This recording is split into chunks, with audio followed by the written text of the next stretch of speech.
morning, everybody. It is 4:44 a.m. on the East Coast. It says it's 86 degrees here, but that is definitely not true. It's got to be about 91. And today is 422024. Not that that means anything, but it's April 2. Yesterday was fantastic. We'll go over that in a second. Today, we have Jolt's job openings at 10 o'clock. 10 o'clock, we get factory orders, core durable goods. And then from 10 o'clock on to 1:30, we have a couple of Fed speakers.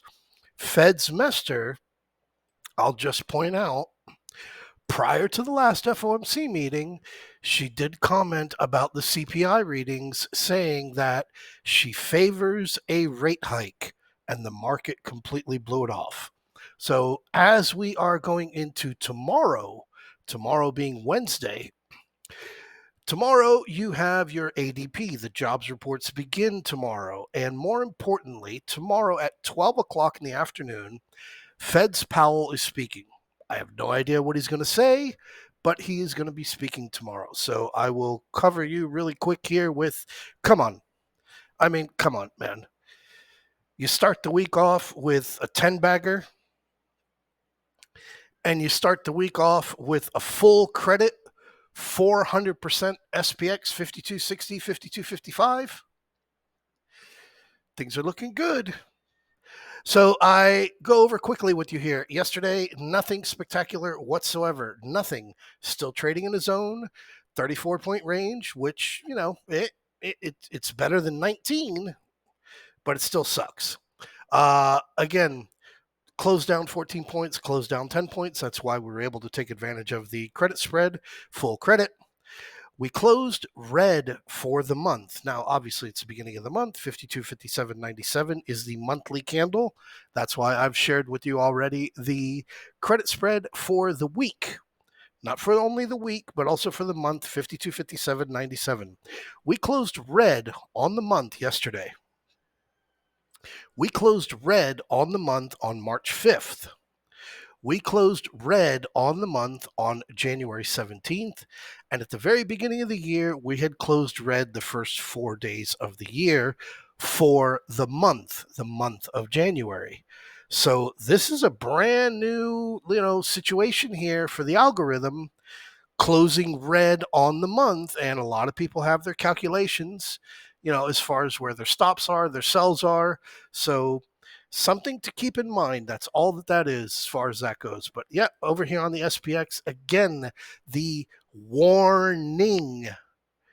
Today, April 2nd, will be 19 trading sessions since we have had a minus 1% visit intraday on the SPX. 19 days. 400% last week on a spread, 400% this week on a spread, 150s, 150s, 200s, 200s. So, yeah, things are working out. Your minus 1% day today, calculated off of the close yesterday, is at 51.91.33. On SPY, it's at 516.94. And again, this is a warning as we are starting to accumulate these days on top of each other. Doesn't necessarily suggest that it is going to happen today, but you also have in mind here how we have now been in the 5200s without a revisit back down to that resistance level at 51.75. 1, 2, 3, 4, 5, 6, 7, 8 closes. 8. Since we visited the 5200s, we have not left.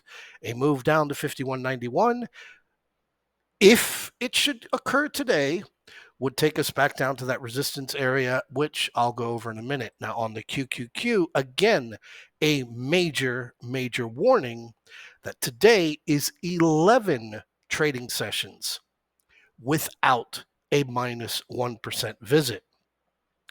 Minus 1% for today is 440.50. As we shared yesterday, those April 3 444 puts, they were at $1. They rode up to 230. Who doesn't like to take advantage of 100% in the middle of a Monday morning?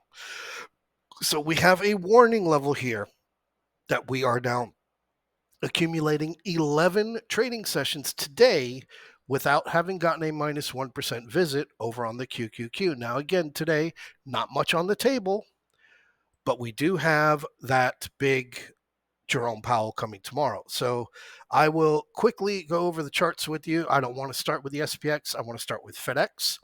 FedEx news came out yesterday prior to the open, and wouldn't you know, just coming down here close to 277. Imad, great decision. You had 3 weeks left on the contracts. You made yourself 50%. Nice position sizing that you had there as well. Took off your profits, and there you go. Again, on FedEx, I am still expecting that move to test, come on, this 267 level, which I shared many times as far as the views go.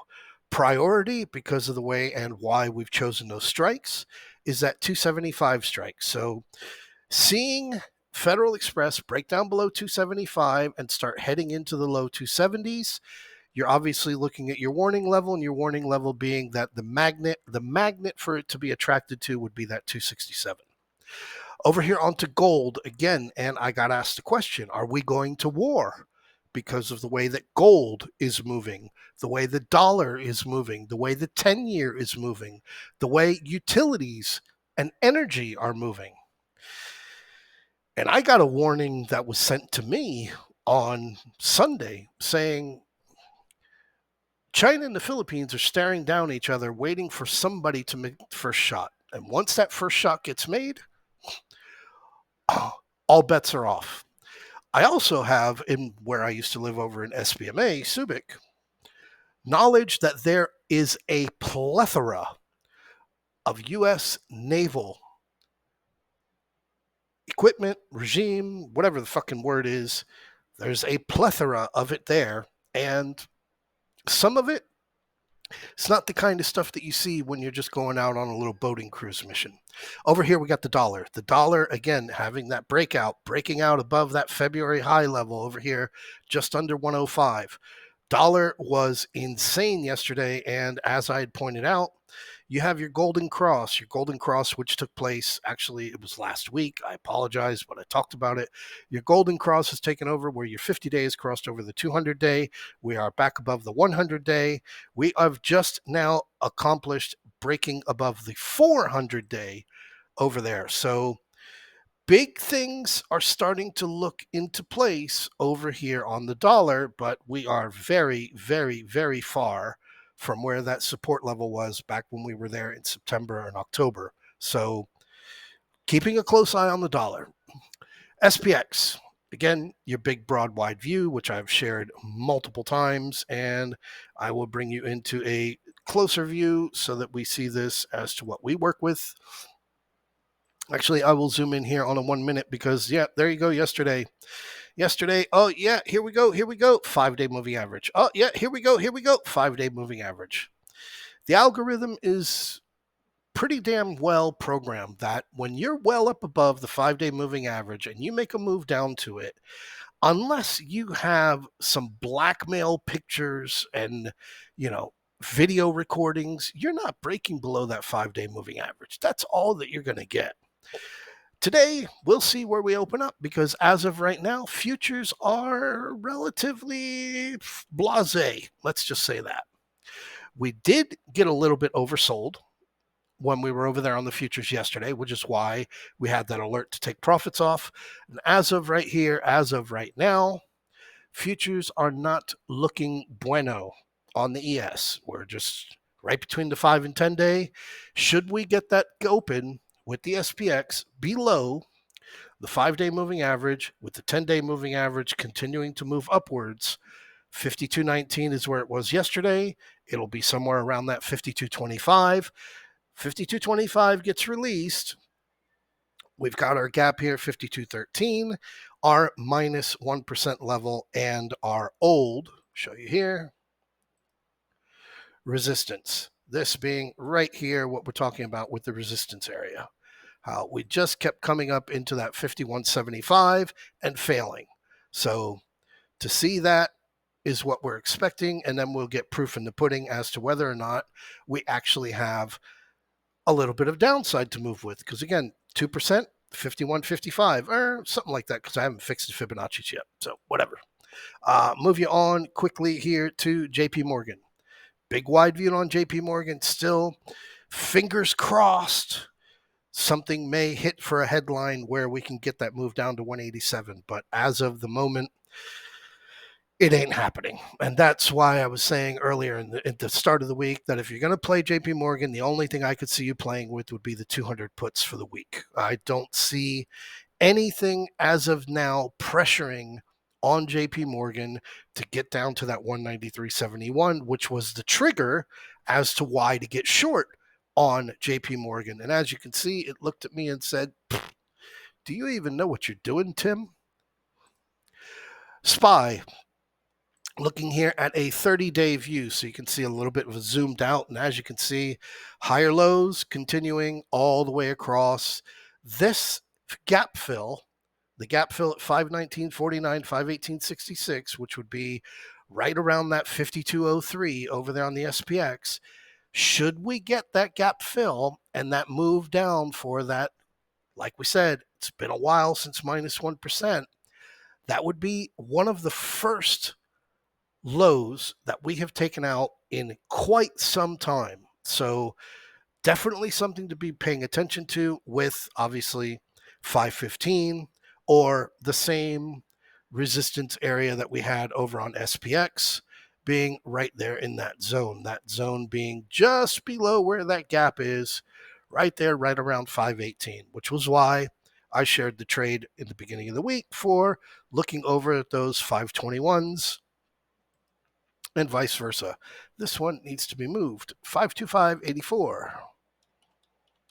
I think I have a couple other ones that need to be moved. Bear with me. I'm going to do this while you're on screen, even though you're either having a coffee or taking a shit or driving somewhere. That should be enough. I got another one. Apologize. I like having all of my Fibonacci's exactly to the minute when they took place. And even though this is after hours, because it was Sunday night, I like to have them there. So, yep, got a big Fibonacci here at 512, another one at 511.39. So, maximum downside that I could even imagine would be that. VIX, here we go. We got 1410. Can you believe it? We actually got to see 1410. But as you can see there, that's your algorithm, just like the 5-day moving average on the SPX, to where it says, enough hot dogs, you've had enough, take your $1.50 and go somewhere else. And they threw us out of Costco, no more hot dogs. So 1410, definitely a very important pivot point, 1410. Should we get 1410, again, should we get 1410, it will be bear visibility day. Look at this.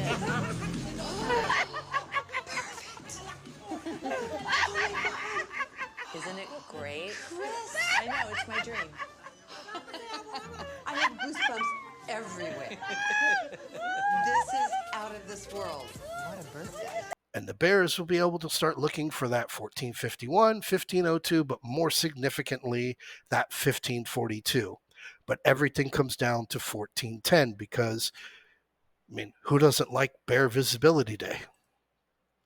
QQQ, final one here, 444.83. You see this? I mean, this is insane. Since this big NVIDIA bullshit back, fucking 3 weeks ago, whatever it was, and then your FOMC meeting and all that, we're just trolling on this 444, trolling it. Number one, fake prints down at 441. Number two, it's now 11 trading sessions since we've had a minus 1% day. Number three, which is a lot more significant, you see how you're holding this 433.50, 433.50. We can't break 433.50. The big NVIDIA gap, 433.50, we can't get below. Now here we are trolling in this area here, this 444, 445 area. I am not, even though this is absolutely fucking ridiculous, this move that we have made on the QQQ, there is a potential that if we do get a positive reaction to something, we are going to be looking at that 454 up above. So bear that in mind. Keep it, under your radar. But here we are trolling at that 444. So yes, I do like those. I do like what I posted there in the alert room. And where is that? Over here. We'll just pull it up. Minus 1% watch for today. 0 DTE April 2 SPX 5210 puts are at 140. Minus 1% at 51.91. And in the screenshot is also the April 3 QQQ 444 puts that closed at $1.36. Again, same thing. April 3 QQQ 444 puts $1.36. Today is day 11 without a minus 1% day, which would be at 440.50 should it be produced today. So again, trading the short term, no reason to be going out there exuberantly into large positioning with the short term. You've got plenty of alerts out there that are going out to May, going out to January of next year. Take a chill pill, let it all go in there and just soak up. But more importantly, enjoy yourselves because today is Tuesday and you know what that means for Tuesday. Cause it's Taco Tuesday.